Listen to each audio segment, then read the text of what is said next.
Good afternoon. So today we're going to talk about the CMS electronics case. On our agenda today, we're going to talk about, we're going to discuss a brief overview of the case.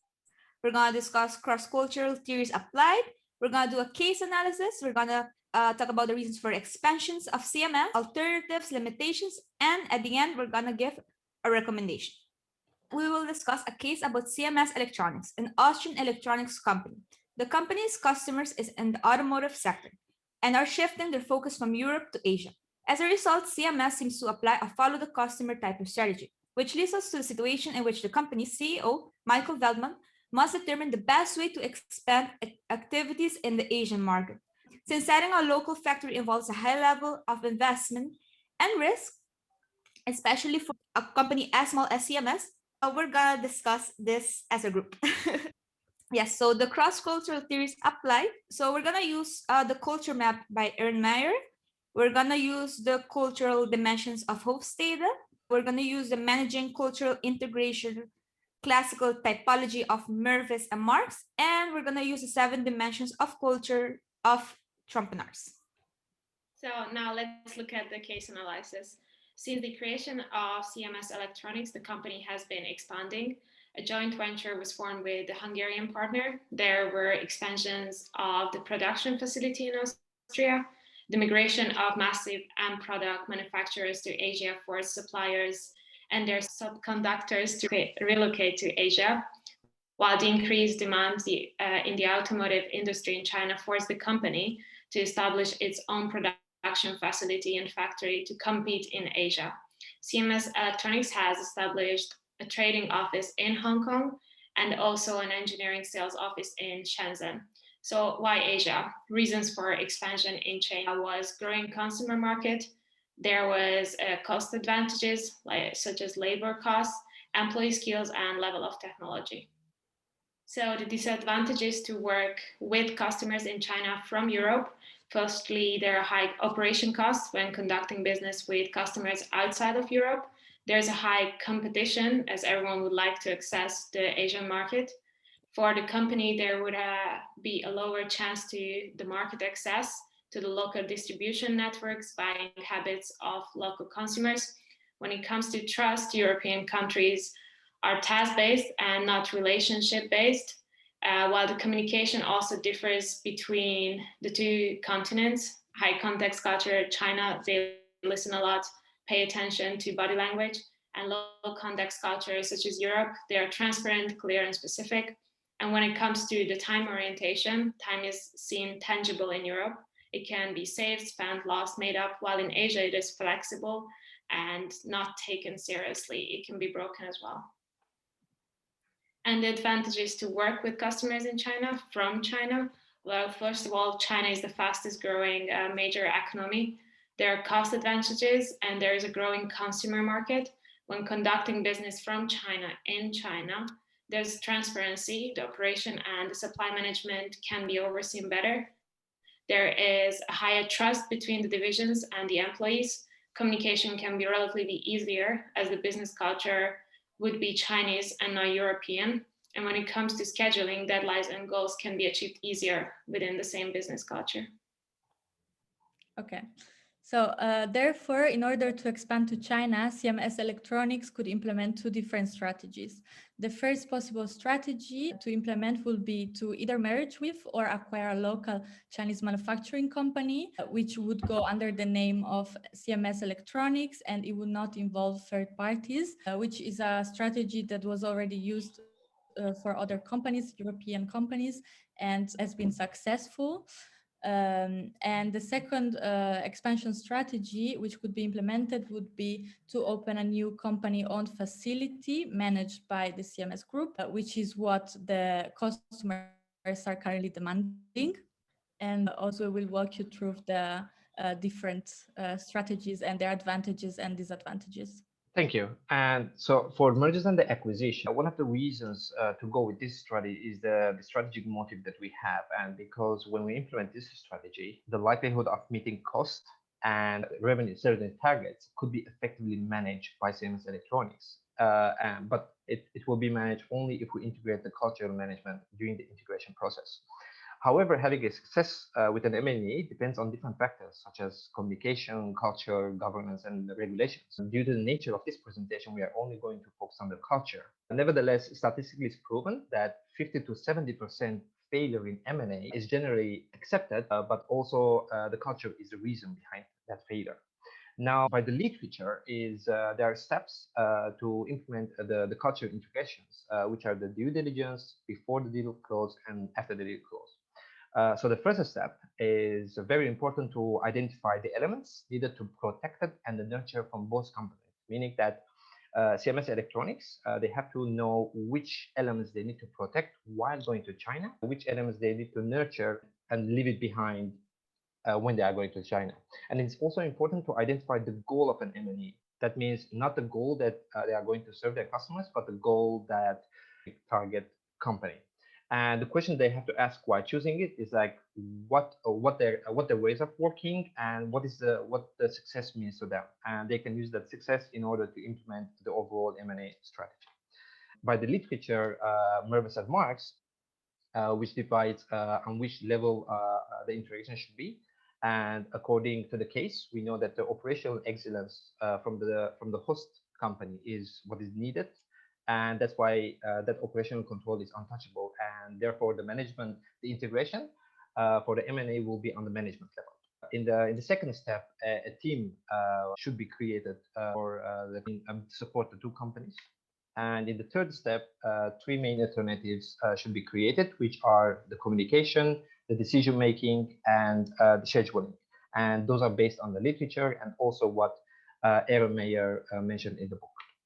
Now, to go with the first alternative by the Mayer, it's very important to see the difference between the communication style between China and Austria, as China is considered a high context country, as Nicolita mentioned, and it's very important to know that because they always try to communicate between the lines, and they have the name what is called beating around the bush, and the listeners they are required to know what they are talking about. Therefore, asking open-ended question and clarification is important. And that's why Mayer created a proactive strategy to overcome this alternative, which is learn to listen what is meant instead of what is said. And it is highly recommended to work with another local partner to coordinate the two companies in the initial phase.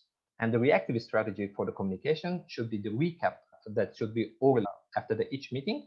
And all management levels from both companies should participate in this activity.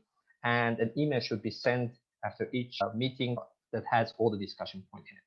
For the second alternative, which is the decision-making process, the literature also emphasized the understanding of the decision-making process in each company and how it works. Why is this? Because the Chinese culture is a top-down decision, whereas the Austrian is a consensual decision-making process. That means Chinese people, they have less discussion, and the Chinese manager will make the decisions. The decision is already taken by the manager, and they are always quick. And that's why the strategy should be define how and when this will be met by both or the senior managers of the meeting, define how much flexibility there is in the hosted company, and proactively practice guanxi, which is creating the relationship. Because the benefit of the guanxi is when it's created, the personal relationship is a business relationship in China. And when that is created, trust will actually follow that. And then a good communication and a good business relationship can be created. And the third alternative is the scheduling. The figure shows China is actually on the flexible time, and where the Eastern and the Western European countries on the linear time. And it's a major difference between them, and especially for the delivering the value by the Australian CMS Electronics company to their customers, such as Germans, and being punctual. It's very important. To do that, there's a cultural setback to consider because Chinese practice flexible timing, and they don't bother with the deadlines and the meetings and the schedules. And the strategies suggested by Mayer is to have a clear discussion about scheduling systems upfront, with framed agreement between two companies, and creating schedule that suits the companies but not the cultures. That means creating something that's called team culture and not the country culture. To know if they are doing good after 1 year or 6 months, there are KPIs suggested by Boyles, which can be Organization Health Index Framework, it can be culture activities, and it can always be survey and interviews to see how this culture integration is going on between the two companies. Yes. So some of the limitations of these alternatives are first, general communication barriers. Since the ability of Chinese workers to speak English is poor, especially those working in state owned enterprises, this can be a problem for CMS when Chinese company. The second one is managers must be careful when making a decision since it can amount to losing face. Managers must consider how their decision will affect the entire group and not only an individual. For example, managers' decisions regarding giving bonuses to some team members and not to others could backfire and could amount to losing face, meaning embarrassment and failure, for those not recognized by management.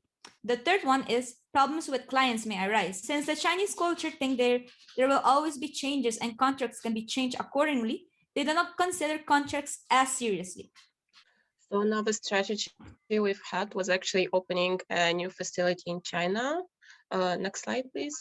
Of course, it's costly and risky investment, but if you look at the long term, it would actually be a beneficial decision because the automotive sector in China is expanding and experiencing a demand right now, and many suppliers already relocated there.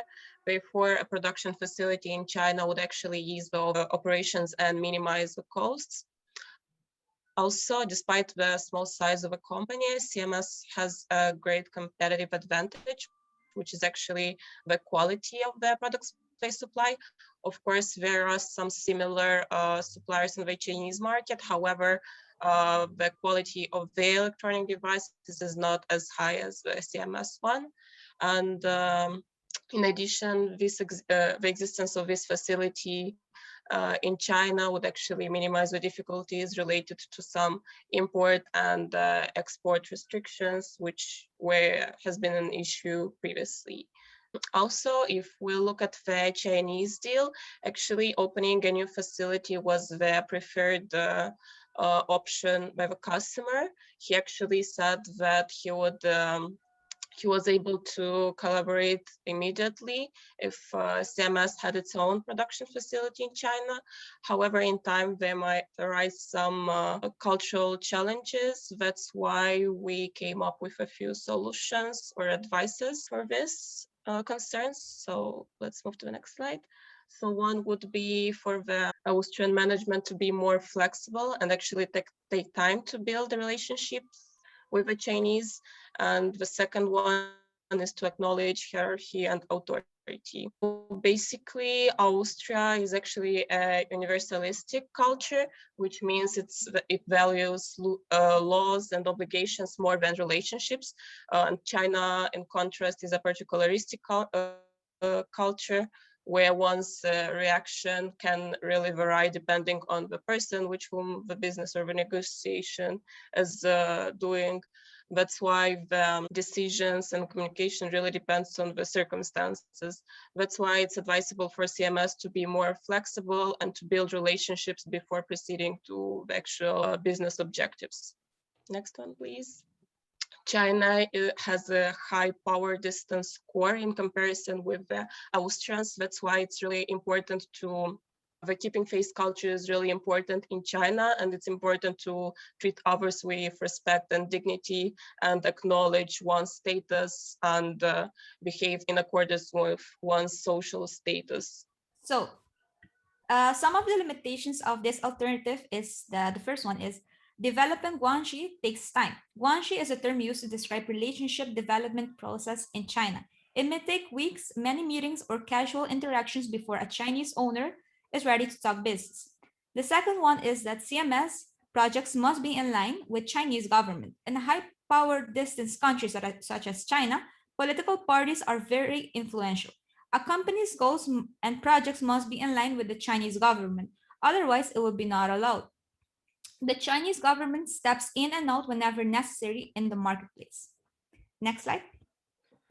And yeah, for the recommendation part, after analyzing these two strategies and checking the benefits and the costs of them, the team decided to go with the first strategy, which is the M&A strategy. That's because the targeted company is already in there, and developing a communication and decision making and scheduling will be much easier and timely effective compared to opening a new facility, considering the financial risks and the financial setbacks that the company can have.